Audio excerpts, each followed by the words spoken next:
പോരാട്ടം പോരാടി ഓട്ടമോടിടാം. യേശുവിൻ്റെ നല്ല പാത പിന്തുടർന്നിടാം. നല്ല പോരാട്ടം പോരാടി ഓട്ടമോടിടാം. യേശുവിൻ്റെ നല്ല പാത പിന്തുടർന്നിടാം. ഭാരം പാപം തള്ളി ലക്ഷ്യം നോക്കി നേരെ മുമ്പോട്ടോടി ഓട്ടം തികയ്ക്കാം. ഭാരം പാപം തള്ളി ലക്ഷ്യം നോക്കി നേരെ മുൻപോട്ടോടി ഓട്ടം തികയ്ക്കാം.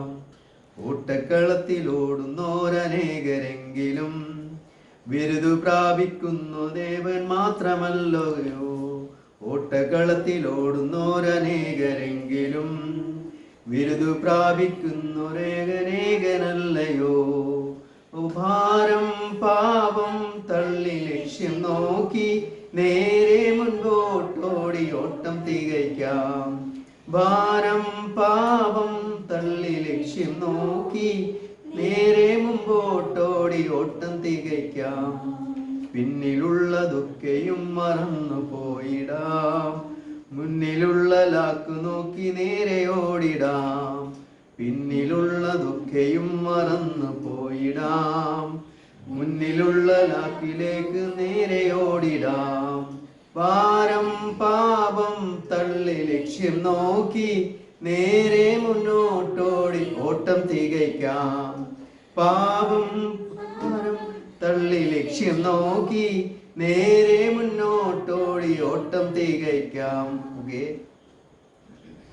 നമ്മളിന്ന് എബ്രായ ലേഖനത്തിൽ നിന്ന് ചിന്തിക്കാൻ പോകുന്നതും അതുപോലെയുള്ള കാര്യങ്ങളാണ്. നമുക്ക് മുമ്പിൽ ഒരു ലക്ഷ്യം ദൈവം തന്നിട്ടുണ്ട്. നമ്മുടെ മുമ്പിൽ വിശ്വാസത്തിൻ്റെ ഒരു ജീവിതയാത്ര. ഈ വിശ്വാസത്തിൻ്റെ ജീവിതയാത്ര നമ്മുടെ മുമ്പിൽ ദൈവം വച്ചിരിക്കുമ്പോൾ നമ്മുടെ ജീവിതത്തിൽ ശ്രദ്ധയോടുകൂടി ഓടുവാനാണ് നമ്മളെ അതിനായിട്ട് ഒരുക്കുന്നത്. പ്രാർത്ഥിക്കാം. സ്നേഹവാനായ കർത്താവേ, നല്ലൊരു ഓട്ടം ഓടിത്തികക്കുവാൻ തക്കവണ്ണം ഞങ്ങളുടെ ജീവിതം അതിനായി ഓരോ ദിവസവും രൂപപ്പെടുത്തുവാൻ കർത്താവ് സഹായിക്കണമേ. ദൈവമേ, ഞങ്ങൾക്ക് ലഭിക്കുന്ന വചനത്തിലെ ഓരോ മുന്നറിയിപ്പുകളും അതിലൂടെയുള്ള താക്കീതുകളും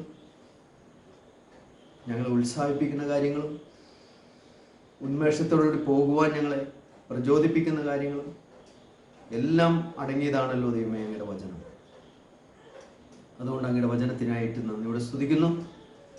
എബ്രായ ലേഖനം ദൈവമേ 4-ാം അധ്യായത്തിലേക്ക് ഞങ്ങൾ കടന്നു പോകുമ്പോൾ, പ്രത്യേകിച്ച് അതിനു മുമ്പായിട്ട് ഞങ്ങളെ ഓർമ്മിപ്പിക്കുന്ന 3-ാം അധ്യായത്തിൻ്റെ അവസാന ഭാഗങ്ങൾ വളരെ ദൈവമേ സൂക്ഷ്മതയോടുകൂടി ഞങ്ങളുടെ ജീവിതത്തിൽ പരിശോധിച്ച് ദൈവമേ അതിലേക്ക് ഞങ്ങളെ ഓർമ്മപ്പെടുത്തുന്ന മുന്നറിയിക്കുന്ന കാര്യങ്ങളുമായി ഞങ്ങളുടെ ജീവിതവും ഞങ്ങളുടെ സ്വഭാവം, ഞങ്ങളുടെ മനോഭാവം, ഞങ്ങളുടെ ചിന്ത, ഞങ്ങളുടെ ജീവിതത്തിൻ്റെ ശൈലി ഇതെല്ലാം ഞങ്ങൾക്കൊന്ന് വചനത്തിലൂടെ പരിശോധിക്കുവാൻ ഞങ്ങളെ സഹായിക്കണമേ. ഇന്ന് പുതിയ നിയമത്തിൽ ജീവിക്കുന്ന ഞങ്ങളെയും പരിശോധിക്കുവാനായിട്ട് ഞങ്ങൾക്ക് വേണ്ടി എഴുതിയിരിക്കുന്ന വാക്കുകൾ ഞങ്ങൾ കടന്നു പോകുമ്പോൾ കൂടുതലായിട്ട് ഞങ്ങളെ സഹായിക്കണമേ. എല്ലാ നന്മകൾക്കും നന്ദി. ഞങ്ങളെ പരിശോധിക്കാൻ സഹായിക്കുന്ന വചനങ്ങൾക്കായിട്ട് നന്ദി. എല്ലാം ദൈവരക്ഷകനായ കർത്താവ് യേശുവിനെ ഞങ്ങൾ പ്രാർത്ഥിക്കുന്നു. കൃപ കേൾക്കണം പിതാവേ. ഓക്കെ, നമ്മൾ എബ്രായ ലേഖനത്തിൻ്റെ 3-ാം അധ്യായത്തിൻ്റെ അവസാന ഭാഗത്താണ് നമ്മൾ കടന്നുപോയിക്കൊണ്ടിരിക്കുന്നത്. നമ്മൾ 7-ാം വാക്യം മുതൽ നമ്മൾ ഒന്ന് വായിക്കുവാണ്. എബ്രായ ലേഖനത്തിൻ്റെ 3-ാം അധ്യായത്തിൻ്റെ 7-ാം വാക്യം മുതൽ. അതുകൊണ്ട് പരിശുദ്ധാത്മാവ് അരുളി ചെയ്യുന്നത് പോലെ ഇന്ന് നിങ്ങൾ അവൻ്റെ ശബ്ദം കേൾക്കുന്നുവെങ്കിൽ മരുഭൂമിയിൽ പരീക്ഷാ ദിവസത്തിലെ മത്സരത്തിൽ എന്ന പോലെ നിങ്ങളുടെ ഹൃദയം കഠിനമാക്കരുത്. അവിടെ വെച്ച് നിങ്ങളുടെ പിതാക്കന്മാർ എന്നെ പരീക്ഷിച്ചു, 40 ആണ്ട് എൻ്റെ പ്രവൃത്തികളെ കണ്ടിട്ടും എന്നെ ശോധന ചെയ്തു. അതുകൊണ്ട് എനിക്ക് ആ തലമുറയോട് നീരസം ഉണ്ടായി. അവർ എപ്പോഴും തെറ്റിപ്പോകുന്ന ഹൃദയമുള്ളവരെന്നും എൻ്റെ വഴികളെ അറിയാത്തവരെന്നും ഞാൻ പറഞ്ഞു. അവർ എൻ്റെ സ്വസ്ഥതയിൽ പ്രവേശിക്കുകയില്ല എന്ന് ഞാൻ എൻ്റെ ക്രോധത്തിൽ സത്യം ചെയ്തു. സഹോദരന്മാരെ, ജീവനുള്ള ദൈവത്തെ ത്യജിച്ചു കളയാതിരിക്കേണ്ടതിന് അവിശ്വാസമുള്ള ദുഷ്ടഹൃദയം നിങ്ങളിൽ ആർക്കുണ്ടാകാതിരിക്കുവാൻ നോക്കുക. അതായത് നമ്മളെ ദൈവത്തെ വേദനിപ്പിച്ച, ദൈവത്തെ മുറിവേൽപ്പിച്ച, ദൈവത്തിൻ്റെ മനസ്സിന് ദുഃഖമുണ്ടാക്കിയ ഒരു ജീവിതത്തെ ആദ്യം കാണിച്ചിരിക്കുകയാണ്. അതായത് ദൈവം വളരെ ശ്രദ്ധയോടുകൂടി നടത്തിക്കൊണ്ടുവന്ന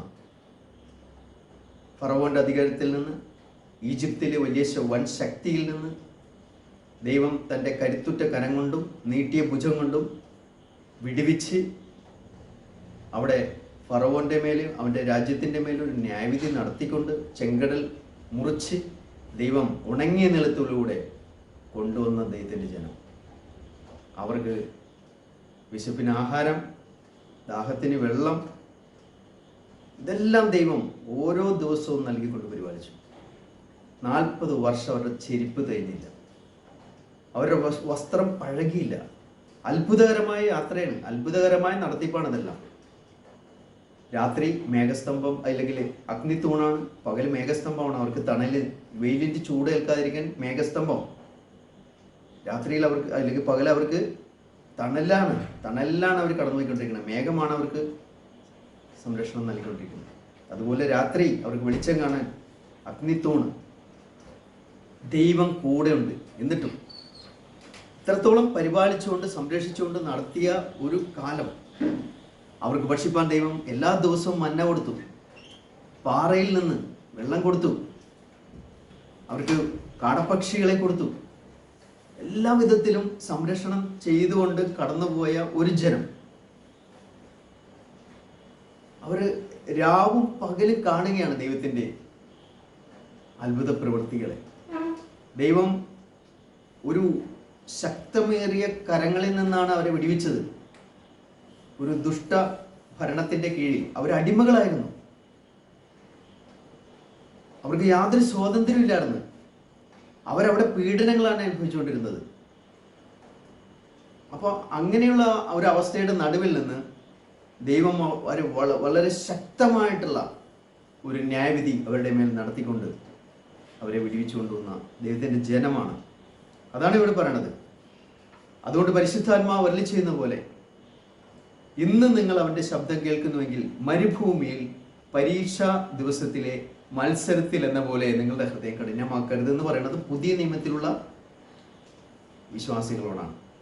അന്നത്തെ പോലെ നിങ്ങൾ ഈ കാലഘട്ടത്തിൽ ചെയ്യരുത് എന്നാണ് ഓർമ്മപ്പെടുത്തുന്നത്. അവിടെ വെച്ച്, അതായത് അന്ന് നിങ്ങളുടെ പിതാക്കന്മാർ എന്നെ പരീക്ഷിച്ചു, 40 ആണ്ട് എൻ്റെ പ്രവൃത്തികളെ കണ്ടിട്ടും ശോധന ചെയ്തു. എൻ്റെ പ്രവൃത്തികളെ അവർ കാണുകയാണ്, ഓരോ ദിവസവും രാവും പകലും അവർ കാണുകയാണ്. അതുകൊണ്ട് എനിക്ക് ആ തലമുറയോട് നീരസം ഉണ്ടായി. നോക്കണേ, ദൈവം എത്ര കരുതലോടുകൂടിയാണ് അവരെ കൊണ്ടുവന്നത്. ദൈവത്തോട് തിരിച്ചുണ്ടായിരിക്കേണ്ട ഒരു മനോഭാവം, ദൈവത്തോട് തിരിച്ച് കാണിക്കേണ്ട ഒരു സ്നേഹം, ഒരു ഭയവും ഭക്തിയും ആദരവും അത് ദൈവം പ്രതീക്ഷിക്കുന്നുണ്ട്. അവർ നിർബന്ധിച്ചൊന്നുമല്ല, അവരെ സ്വന്തം ഹൃദയത്തിൽ നിന്ന് സ്നേഹത്തോടുകൂടി ചെയ്യുവാൻ ദൈവം ഇഷ്ടപ്പെട്ടു. അത് തെറ്റല്ല. അവൻ ഉടയവനാണ്, സൃഷ്ടാവാണ്, അവരെ വിടിവിച്ചവനാണ്, വീണ്ടെടുത്തവനാണ്. ഇതെല്ലാം ചെയ്ത ദൈവത്തോട് അവർക്ക് എങ്ങനെ ഉണ്ടായിരിക്കേണ്ടതാണ് ആ മനോഭാവം. പക്ഷേ അവർക്ക് എപ്പോഴും തെറ്റിപ്പോകുന്ന ഹൃദയം, എൻ്റെ വഴികളെ അറിയാത്തവർ, തെറ്റിപ്പോകുന്ന ഹൃദയം, എൻ്റെ വഴികളെ അറിയാത്തവർ എന്നാണ് അവരെക്കുറിച്ച് ദൈവം പറഞ്ഞത്. അവർ എൻ്റെ സ്വസ്ഥതയിലേക്ക് പ്രവേശിക്കയില്ലെന്ന് ഞാൻ എൻ്റെ ക്രോധത്തിൽ സത്യം ചെയ്തു. ദൈവം ഒരിക്കൽ സത്യം ചെയ്തു കഴിഞ്ഞാൽ പിന്നെ അത് മാറ്റാൻ പറ്റില്ല. അത് ദൈവം അവസാനം എടുക്കുന്ന ഒരു കാര്യമാണ്. ദൈവം അവസാനമായിട്ട് അന്തിമമായിട്ട് എടുക്കുന്ന ഒരു, കാരണം അതുവരെ ദൈവം അത്രത്തോളം ദൈവം ദീർഘക്ഷമ, ദയ, മനസ്സരിവ്, മഹാകരുണ ഇതെല്ലാം ദൈവം കാണിച്ചുകൊണ്ടാണ് ദൈവം നടത്തിയത്. അവസാനമാണ് ദൈവം സത്യം ചെയ്തു കഴിഞ്ഞാൽ പിന്നെ അത് മാറ്റം വരുത്തുന്നില്ല. കാരണം സത്യം ചെയ്തു കഴിഞ്ഞ ആ കാര്യത്തിൽ അവര് 20 വയസ്സിന് മുകളിലോട്ട് പ്രായമുള്ള ആരും കനാൻ നാട്ടിൽ പ്രവേശിക്കയില്ല എന്ന് ദൈവം പറഞ്ഞെങ്കിൽ ആരും പ്രവേശിച്ചില്ല എന്ന് കാണാം. പക്ഷെ ദൈവം അവരെ കൊണ്ടുവന്നത് എവിടേക്ക് പാർക്കാനാണ്? കനാൻ നാട്ടിൽ പാർക്കാനാണ് അവരെ കൊണ്ടുവന്നത്. പക്ഷെ ഒരാൾക്ക് പോലും, അതിൽ മുതിർന്നവരിൽ ജോഷുവയും കാലേബിനും മാത്രമാണ് ആ അവകാശം കിട്ടിയത്. ബാക്കി പിന്നെ 20 വയസ്സിന് താഴെയുള്ള അവരുടെ മക്കൾക്കാണ് പിന്നെ പ്രവേശിക്കാൻ കിട്ടിയത്. അതുകൊണ്ട് 12-ാം വാക്യത്തിൽ പറയുന്നത്, സഹോദരന്മാരെ, ഈ സഹോദരന്മാരെന്ന് പറയുന്നത് പുതിയ നിയമത്തിലുള്ള ആൾക്കാരോടാണ്. ജീവനുള്ള ദൈവത്തെ ത്യജിച്ച് കളയാതിരിക്കേണ്ടതിന് അവിശ്വാസമുള്ള ദുഷ്ടഹൃദയം നിങ്ങളിൽ ആർക്കും ഉണ്ടാകാതിരിക്കാൻ നോക്കുകയും. കാരണം ഒരു കാര്യം നേരത്തെ സംഭവിച്ചത് ഇതാണ്. അതുകൊണ്ട് ആവർത്തിക്കപ്പെടല്ലേ. കാരണം ദൈവത്തിൻ്റെ കരുണയെ, സ്നേഹത്തെ, ദീർഘക്ഷമയെ പരീക്ഷിക്കരുത്. അതാണ്. നിങ്ങൾ ആരും പാപത്തിന്റെ ചതിയാൽ കഠിനപ്പെടാതിരിക്കേണ്ടതിന് ഇന്ന് എന്ന് പറയുന്നിടത്തോളം നാൾ തോറും അന്യോന്യം പ്രബോധിപ്പിച്ചുകൊള്ളു. ദൈവത്തെ പരീക്ഷിക്കുകയോ ശോധന കഴിക്കുകയോ ഇല്ലെങ്കിൽ ദൈവത്തെ കോപിപ്പിക്കുകയോ അവന് നീരസം ഉണ്ടാക്കുകയോ ഇതെല്ലാം മറിച്ച് ഇന്ന് നമുക്ക് ലഭിച്ചിരിക്കുന്ന കാര്യങ്ങളുമായിട്ടുള്ള ബന്ധത്തിൽ എന്ത് ചെയ്യണം? അന്യോന്യം ഉത്സാഹിപ്പിക്കുക, പരസ്പരം പ്രചോദിപ്പിക്കുക. ഈ ജീവിതയാത്ര, ക്രിസ്തീയ ജീവിതയാത്ര അനുഗ്രഹമായിട്ട് ഉയരത്തിലേക്ക് പോകാൻ, സ്വർഗത്തിലേക്ക് പോകാൻ, നമ്മളെ ചുറ്റും നമ്മളുടെ കൂടെയുള്ളവരെയും സഹായിച്ചുകൊണ്ട് ഉത്സാഹിപ്പിച്ചുകൊണ്ട് മുമ്പോട്ട് പോകുക. അതാണ് നമുക്ക്, അതിനേക്കാൾ വലിയ കാര്യം ഇല്ല. അപ്പം അങ്ങനെ ചെയ്യുകയാണെങ്കിൽ, അങ്ങനെ നമ്മൾ മുമ്പോട്ട് പോവുകയാണെങ്കിൽ നമുക്ക് എപ്പോഴും പിറുവെറുപ്പ്, അവിശ്വാസം, അങ്ങനെയുള്ള കാര്യങ്ങൾ നമ്മളെ താഴേക്ക് വലിച്ചിടാൻ ഒരിക്കലും അവസരം ഉണ്ടാകില്ല. നമുക്ക് മുമ്പോട്ട് പോകേണ്ട കാര്യത്തിൽ നമ്മൾ ശ്രദ്ധ വെക്കുമ്പോൾ, നമ്മൾ പരസ്പരം ഉത്സാഹിപ്പിച്ചും ധൈര്യപ്പെടുത്തിയും സഹായിച്ചും കൊണ്ട് നമുക്ക് മുമ്പോട്ടുള്ള ആ ഓട്ടം ഓടി തീർക്കുന്ന ലക്ഷ്യത്തിലേക്ക് നമ്മൾ ഓരോ ദിവസവും നമ്മൾ മുമ്പോട്ട് പോവുകയാണെങ്കിൽ നമുക്ക് അതിലേക്ക് എത്തിച്ചേരാൻ, നമുക്ക് ആ കാര്യങ്ങളെ വിജയിക്കാൻ പറ്റുമെന്നുള്ളതാണ് നമ്മൾ ഓർമ്മിക്കുന്നത്. അതുകൊണ്ട് 14-ാം വാക്യത്തിൽ പറയുന്നത്, ആദ്യ വിശ്വാസം അവസാനത്തോളം മുറുകെ പിടിച്ചുകൊണ്ടാൽ നാം ക്രിസ്തുവിൽ പങ്കാളികളായി തീർന്നിരിക്കുന്നുവല്ലോ. ആദ്യ വിശ്വാസം അവസാനത്തോളം മുറുകെ പിടിച്ചുകൊണ്ടാൽ നാം ക്രിസ്തുവിൽ പങ്കാളികളായി തീർന്നിരിക്കുന്നുവല്ലോ. നമുക്ക് ഏറ്റവും പ്രധാനപ്പെട്ട ഒരു കാര്യമാണ് ക്രിസ്തുവിനോട് പങ്കാളിത്തം. ദൈവം തൻ്റെ പുത്രനെ നമുക്ക് അവൻ എവിടെയൊക്കെയാണ് നിർത്തിയിരിക്കുന്നത് നമുക്ക് കാണാൻ സാധിക്കും. അവൻ സഭയുടെ തലയുമായിട്ട് ബന്ധപ്പെടുത്തി നിർത്തിയിരിക്കണം. സഭയെന്ന മണവാട്ടിയുടെ ഭർത്താവായിട്ട്, മണവാളനായിട്ട് അവനെ നിർത്തിയിരിക്കുന്നു. അതുപോലെ സാക്ഷാൽ മുന്തിരിവള്ളിയായിട്ട് അവനെ കാണിച്ചിരുന്നു. നമ്മൾ അവൻ്റെ കൊമ്പുകളായിട്ട്, ഫലം കായ്ക്കുന്ന കൊമ്പുകൾ. നമ്മൾ ആടുകളാണെങ്കിൽ അവൻ നമ്മുടെ ഇടയനായിട്ട് കാണിച്ചു തന്നിരിക്കുകയാണ്. അവൻ ഏറ്റവും ഉന്നതമായ അവസ്ഥയിൽ. അതുകൊണ്ട് നമ്മൾ എവിടേക്കാണ് പ്രവേശിച്ചിരിക്കുന്നത് എന്നുള്ളതാണ്. ഈ ആരുമായിട്ടുള്ള ബന്ധത്തിലേക്ക്, ഇല്ലെങ്കിൽ കർത്താവായ യേശുമായിട്ടുള്ള ബന്ധത്തിലേക്ക് നമ്മൾ എവിടെ നിൽക്കുന്നു എന്നുള്ളത് വളരെ നമ്മൾ പരിശോധിച്ചിട്ട് എപ്പോഴും ആ ഒരു വിശ്വാസത്തിൻ്റെ ജീവിതയാത്രയിൽ മുമ്പോട്ട് പോകേണ്ടത് വളരെ ആവശ്യമാണ്. നമ്മൾ അങ്ങനെയാണ് പഠിച്ചുകൊണ്ടിരിക്കുന്നത്. നമ്മൾ കൂടുതൽ പഠിക്കുന്ന അനുസരിച്ച് കർത്താവിനെ നാം കൂടുതൽ അറിയുകയാണ്. കൂടുതൽ നമ്മൾ മനസ്സിലാക്കുന്ന അനുസരിച്ച് യേശുവിനെ നമ്മൾ വചനത്തിലൂടെ നമ്മൾ കൂടുതൽ വായിച്ച് അറിയുമ്പോൾ നമ്മുടെ കാഴ്ച, നമ്മുടെ വ്യക്തത യേശുവുമായിട്ടുള്ള ബന്ധത്തിൽ നമുക്ക് വർദ്ധിക്കുകയാണ്. കാഴ്ച, കണ്ണുകൾ തുറക്കപ്പെടുകയാണ്, ഹൃദയം തുറക്കപ്പെടുകയാണ്, വിശാലമാകുകയാണ് അവനുമായിട്ടുള്ള ബന്ധത്തിൽ. അതുകൊണ്ട് ആദ്യ വിശ്വാസം അവസാനത്തോളം മുറുകെ പിടിച്ചുകൊണ്ട് നാം ക്രിസ്തുവിൽ ആരാകുകയാണ്? പങ്കാളി. അവനുമായുള്ള പങ്കാളിത്തം. ഈ പങ്കാളിത്തത്തിലേക്ക് വന്നേക്കുന്നത്. അതാണ് പറഞ്ഞത്, മുന്തിരിവള്ളിയുടെ കൊമ്പുകളാണ് നാം, ഇടയന്റെ കീഴിലുള്ള ആടുകളാണ് നാം. പങ്കാളിത്തമാണ് ഇതെല്ലാം. അവൻ മണവാളനാണെങ്കിൽ ഞാൻ മണവാട്ടിയാണ്, പങ്കാളിത്തമാണ്. തലയാണെങ്കിൽ ശരീരമാണ്. അപ്പം അതുകൊണ്ട് നമുക്ക് വ്യക്തമായിട്ട് ചില കാര്യങ്ങൾ നമ്മളെ വീണ്ടും ഓർമ്മിപ്പിക്കുന്നത് എന്താണെന്ന് വെച്ച് കഴിഞ്ഞാൽ 15-ാം വാക്യം മുതലുള്ള കാര്യങ്ങളാണ്.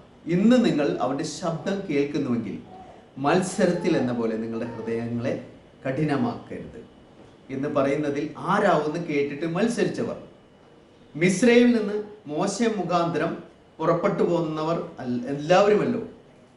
40 ആണ്ട് ആരോട് ക്രുദ്ധിച്ചു? പാപം ചെയ്തവരോടല്ലയോ? അവരുടെ ശവങ്ങൾ മരുഭൂമിയിൽ വീണുപോയി. എൻ്റെ സ്വസ്ഥതയിൽ പ്രവേശിക്കുകയില്ല എന്ന് ആണയിട്ടത് അനുസരണം കേട്ടവരോടല്ലാതെ പിന്നെ ആരോടാകുന്നു? ഇങ്ങനെ അവിശ്വാസ നിമിത്തം അവർക്ക് പ്രവേശിക്കുവാൻ കഴിഞ്ഞില്ല എന്ന് നാം കാണുന്നു. അപ്പോൾ ചില കാര്യങ്ങൾ നമ്മൾ പരിശോധിക്കും. എന്താണ് അവർക്ക് പറ്റിയ തെറ്റ്, എന്താണ് സംഭവിച്ചത്? അപ്പോൾ ഇത്രത്തോളം ഗൗരവമായിട്ട് ഇന്ന് നമ്മളെ ഓർമ്മപ്പെടുത്താൻ ഒരു ഉദാഹരണമായിട്ട് ആ പഴയ നിയമത്തിലുള്ള ദൈവത്തിൻ്റെ ജനത്തെ, അവർക്ക് വന്ന പരാജയം, അതിൻ്റെ കാരണം, അവരെന്ത് ചെയ്തപ്പോഴാണ് ദൈവത്തിന് ഇങ്ങനെ നീരസം ഉണ്ടായത്, ദൈവത്തിന് ഇത്ര ക്രോധമുണ്ടായത്, അവരെ ആ സ്വസ്ഥതയിലേക്ക് പ്രവേശിപ്പിക്കാതെ, കനാൻ നാട്ടിൽ നിന്ന് അവർക്ക് അവകാശം കൊടുക്കാതെ അവരെ ഇതിൽ ദൈവം അവിടെ ശിക്ഷിക്കുവാനായിട്ട്, അവർക്ക് അത്രക്ക് കഠിനമായ പണിഷ്മെന്റ് കൊടുക്കുവാൻ ഇടവന്നത് എന്തുകൊണ്ട്? അത് ആ കാര്യങ്ങൾ നമുക്ക് ചില വേദഭാഗങ്ങൾ പഴയ നിയമത്തിൽ നമ്മൾ വായിക്കുമ്പോൾ, സംഖ്യാപുസ്തകം നമ്പർ നമ്മൾ 13-ന്റെ 1 മുതൽ 3 വരെ വാക്യങ്ങൾ നമ്മളൊന്ന് വായിക്കുകയാണെങ്കിൽ, 13-ാം അധ്യായത്തിൽ 1 മുതൽ 3 വരെ നമുക്ക് ഇങ്ങനെ നമുക്ക് കാണാൻ സാധിക്കും.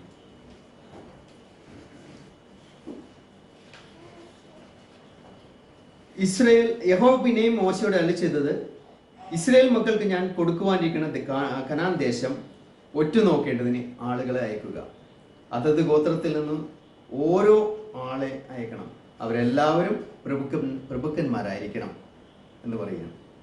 അങ്ങനെ മോശ യഹോവയുടെ കൽപ്പന പ്രകാരം പാരാൻ മരുഭൂമിയിൽ നിന്ന് അവരെ അയച്ചു. ആ പുരുഷന്മാർ ഒക്കെയും ഇസ്രായേൽ മക്കളിൽ തലവന്മാരായിരുന്നു. ഇപ്പം ലക്ഷക്കണക്കിന് വരുന്ന ഇസ്രായേൽ ജനത്തിൽ നിന്ന് 12 ലീഡേഴ്സിനെ എടുക്കുകയാണ്. 12 ഗോത്രത്തിൽ നിന്ന് 12 പേരെ, 12 ലീഡേഴ്സാണ് അവരുടെ, പ്രഭുക്കന്മാരാണ്, തലവന്മാര്. ഈ തലവന്മാരെ 12 പേരെ എടുത്തിട്ട് കനാൻ നാട് നിങ്ങൾ പോയിട്ട് ഉറ്റുനോക്കിയിട്ട് അതിൻ്റെ വാർത്ത, ആ ദേശം എന്താണ്, ആ ദേശത്തിൻ്റെ ഗുണം എന്താണ്, അതിൻ്റെ നല്ല വശങ്ങളോ ഇല്ലെങ്കിൽ അതിൻ്റെ ഫലവൃക്ഷങ്ങളുണ്ടെങ്കിൽ അതിനെക്കുറിച്ചുള്ള കാര്യങ്ങളോ ഇല്ലെങ്കിൽ അവിടുത്തെ ജനങ്ങളെക്കുറിച്ചോ അങ്ങനെയുള്ള എല്ലാ വിവരങ്ങളും ശേഖരിച്ചിട്ട് കടന്നു വരാൻ പറയാം. അങ്ങനെ അവർ 40 ദിവസം കൊണ്ട് ദേശം ഒറ്റുനോക്കിയെന്ന് 25-ാം വാക്യത്തിൽ പറയുന്നു. 13-25 നമുക്ക് കാണാം. അവർ 40 ദിവസം കൊണ്ട് ദേശം ഒറ്റ നോക്കി കഴിഞ്ഞ് മടങ്ങി വന്നു.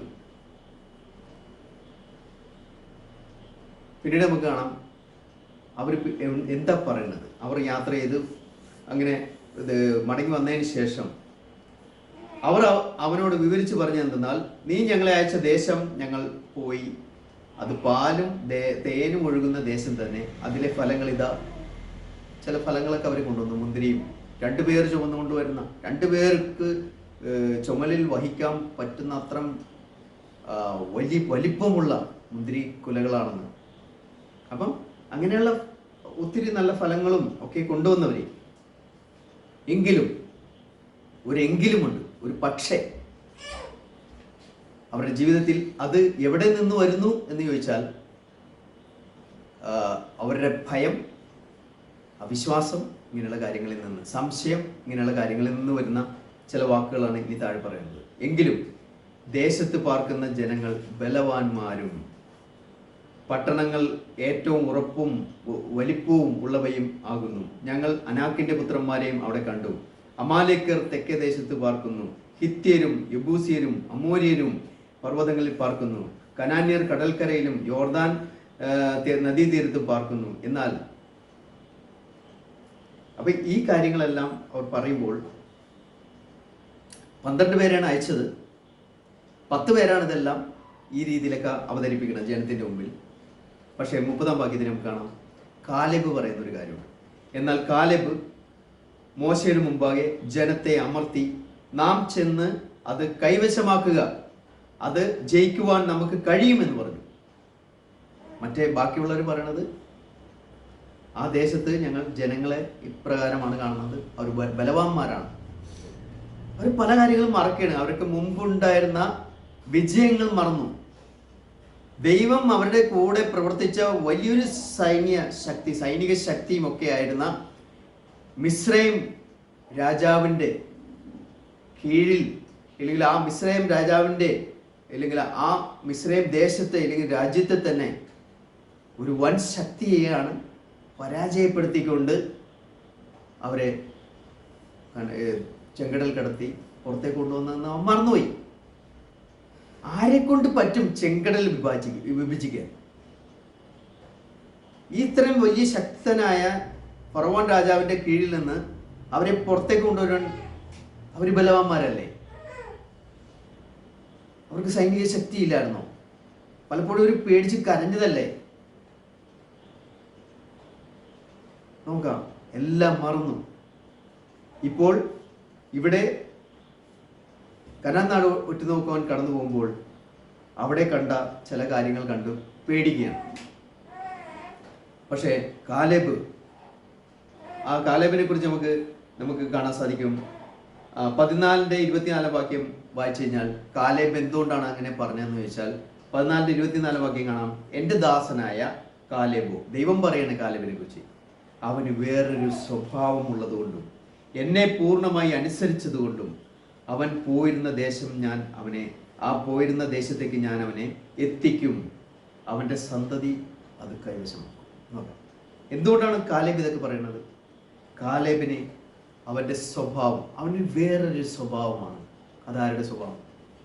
അത് ദൈവത്തെ സ്നേഹിക്കുന്ന, ദൈവത്തെ വിശ്വസിക്കുന്ന, ദൈവത്തെ അനുസരിക്കുന്ന ഒരു സ്വഭാവം.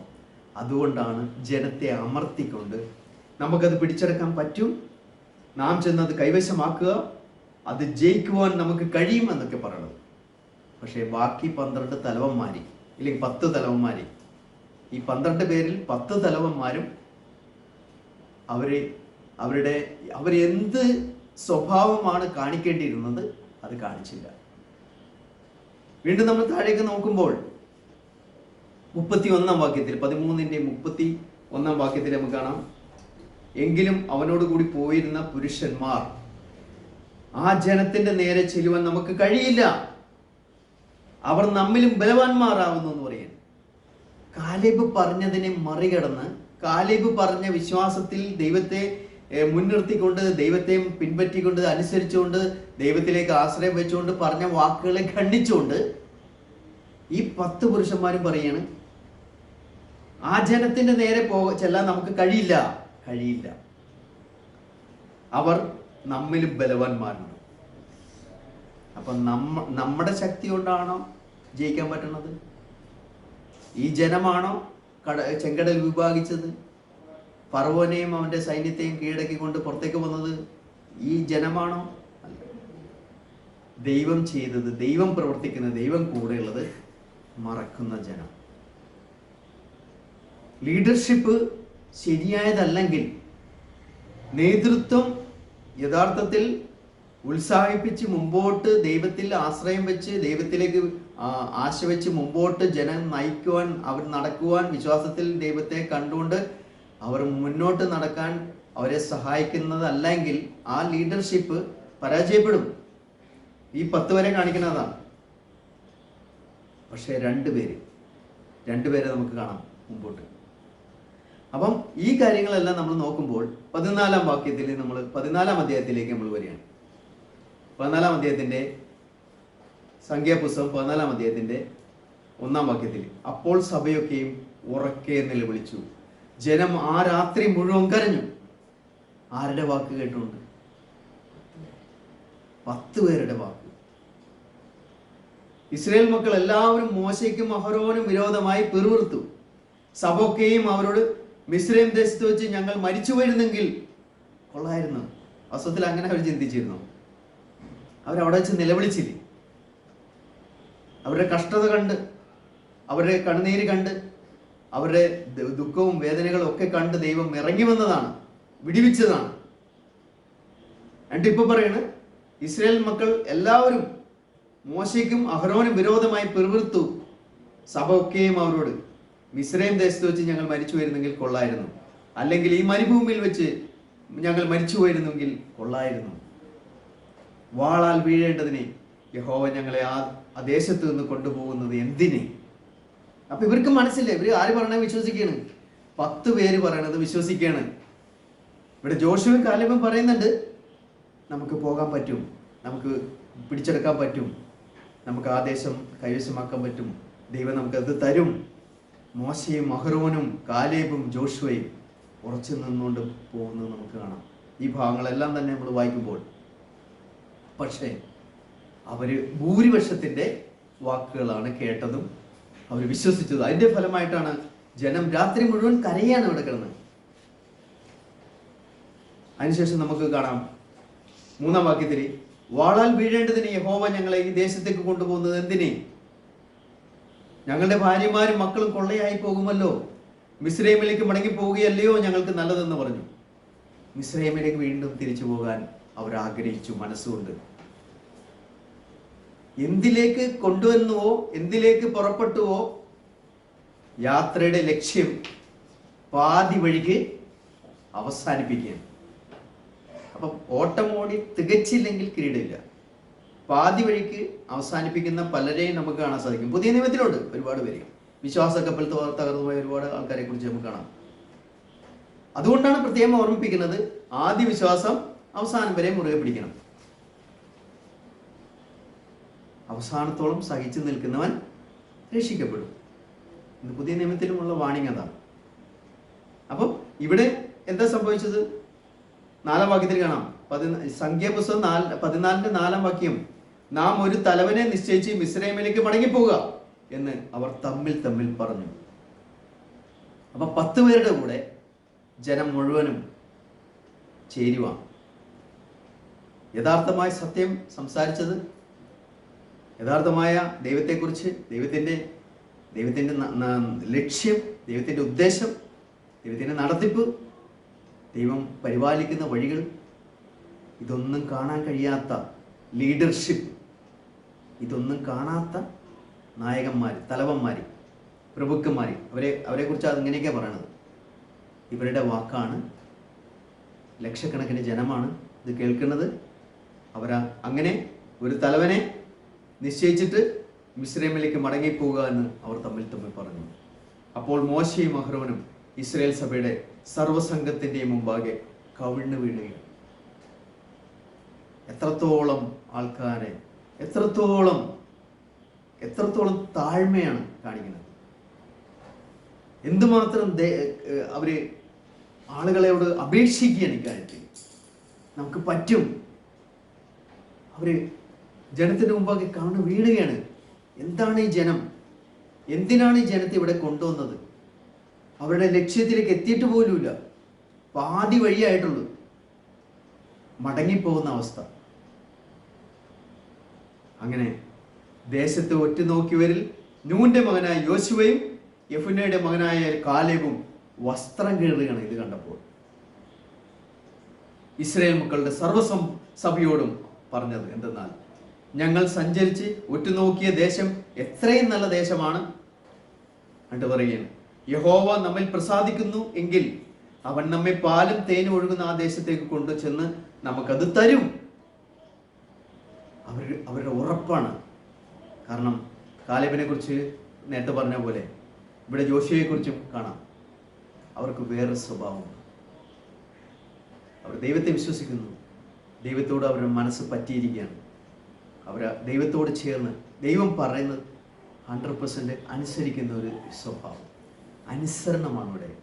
ദൈവത്തെ അനുസരിക്കുന്ന ഒരു ജീവിതം.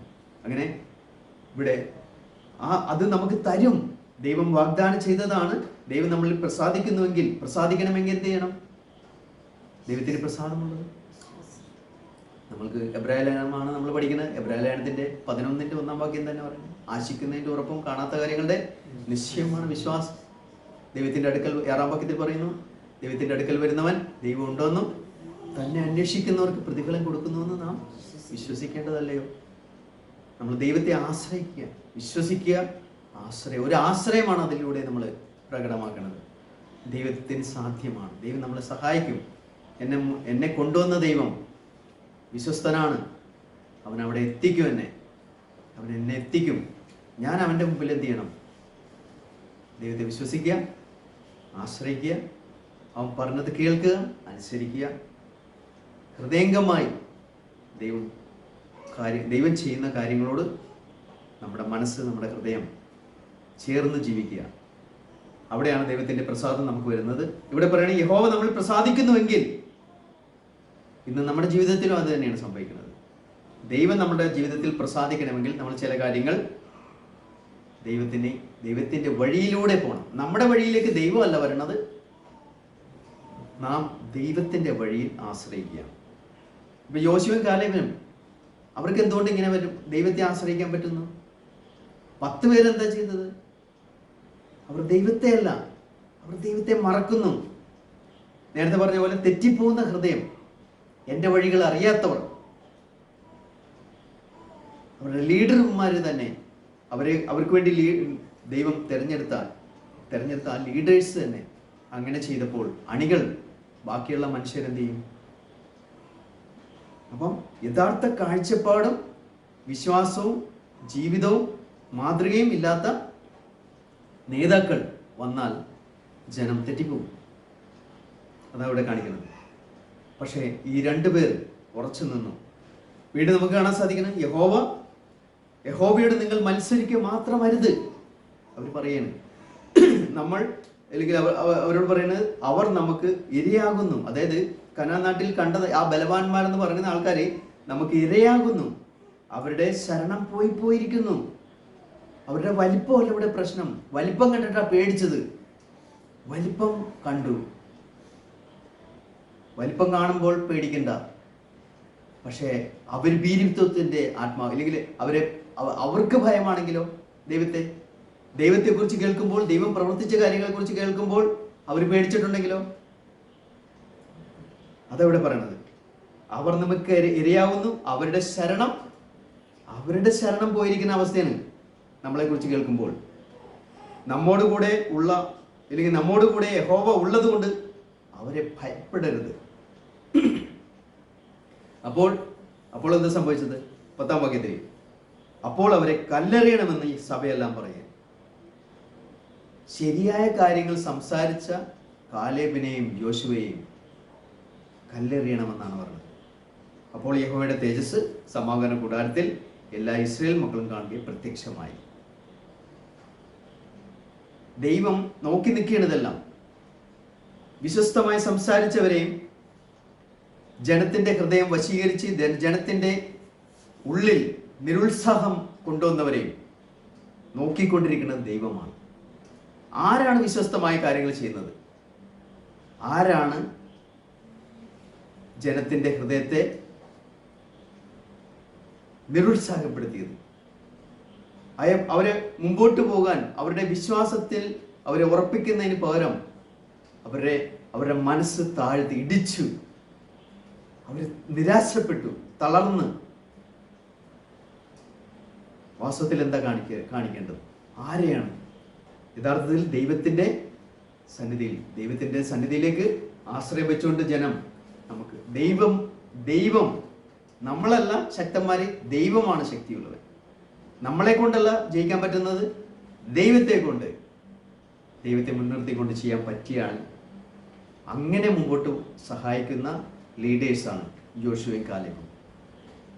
എത്രത്തോളം ദൈവം പറയാണ്, എത്രത്തോളം എന്നെ ഈ ജനം നിരസിക്കും, ഞാൻ അവരുടെ മധ്യ ചെയ്തിട്ടുള്ള അടയാളങ്ങളൊക്കെ കണ്ടിട്ടും അവർ എത്രത്തോളം എന്നെ വിശ്വസിക്കാതിരിക്കും. ദൈവത്തിന് പ്രയാസം തോന്നിയ ഒരു വിഷയതാണ്. എന്തോരം കാര്യങ്ങളാണ്. കുറച്ച് ദിവസമായിട്ടുള്ള അവർ പോന്നിട്ട്, വളരെ കുറച്ച് സമയമായിട്ടുള്ളൂ, കുറച്ച് ദിവസങ്ങളായിട്ടുള്ളൂ പോന്നിട്ട്, ഇപ്പോൾ തന്നെ അവരുടെ ഹൃദയത്തിൽ എന്തുണ്ടായി? നീരസം. എന്നെ നിരസിച്ചു. എത്രത്തോളം എൻ്റെ പ്രവൃത്തികൾ കണ്ടിട്ടും എത്രത്തോളം അവരെന്നെ വിശ്വസിക്കാതിരിക്കും. ഇനിയും എന്നെ വിശ്വസിക്കാതിരിക്കാൻ കാരണം എന്താണ്? അപ്പം ഈ ഒരു കാരണം കൊണ്ട് നമുക്ക് അവരുടെ ജീവിതത്തിൽ വരുന്ന പ്രയാസങ്ങൾ കാണാം.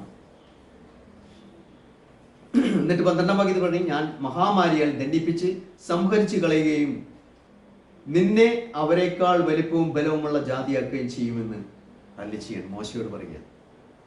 മോശയോട് പറഞ്ഞത്, എന്നാൽ മിസ്രൈമിൽ അത് കേൾക്കും. മിസ്രൈമീർ അത് കേൾക്കും. ചില കാര്യങ്ങൾ ദൈവത്തിന് വളരെ ഇഷ്ടമാണ്. ചില കാര്യങ്ങൾ നമ്മൾ ദൈവത്തിനോട് തുറന്ന് സംസാരിക്കുന്നത്. ഇവിടെ ദൈവത്തോട് മോശ തുറന്ന് സംസാരിക്കുന്ന ചില കാര്യങ്ങൾ നമ്മൾ വിചാരിക്കും ദൈവത്തിന് ഇത് അറിയാൻ പാടില്ല. പക്ഷെ ദൈവം അത് കേൾക്കാൻ ആഗ്രഹിക്കുന്നുണ്ട്. ദൈവം അതിനനുസരിച്ച് പ്രവർത്തിക്കുന്നുണ്ട്. മോശ യഹോവയോട് പറഞ്ഞത്, എന്നാൽ മിസ്രൈമിൽ അത് കേൾക്കും. നീ ഈ ജനത്തെ അവരുടെ ഇടയിൽ നിന്ന് നിന്റെ ശക്തിയാൽ കൊണ്ടുവന്നുവല്ലോ. അവർ അത് ദേശനിവാസികളോട് പറയും, യഹോവയായ നീ ജനത്തിന്റെ മധ്യം ഉണ്ടെന്ന് അവർ കേട്ടിരിക്കുന്നു. യഹോവയായ നിന്നെ ഇവർ കണ്ണാലെ കാണുകയും നിന്റെ മേഘം അവർക്ക് മീതെ നിൽക്കുകയും പകൽ മേഘസ്തംഭത്തിലും രാത്രി അഗ്നിസ്തംഭത്തിലും നീ അവർക്ക് മുമ്പായി നടക്കുകയും ചെയ്തുവല്ലോ. നീ ഇപ്പോൾ ഈ ജനത്തെ ഒക്കെയും ഒരു ഒറ്റ മനുഷ്യനെ പോലെ കൊന്നുകളഞ്ഞാൽ നിന്റെ കീർത്തി കേട്ടിരിക്കുന്ന ജാതികൾ ഈ ജനത്തോട് സത്യം ചെയ്ത ദേശത്തേക്ക് അവരെ കൊണ്ടുപോകുവാൻ യഹോവയ്ക്ക് കഴിയായിക കൊണ്ട് അവൻ അവരെ മരുഭൂമിയിൽ വെച്ച് കൊന്നുകളയുമെന്ന് പറഞ്ഞു.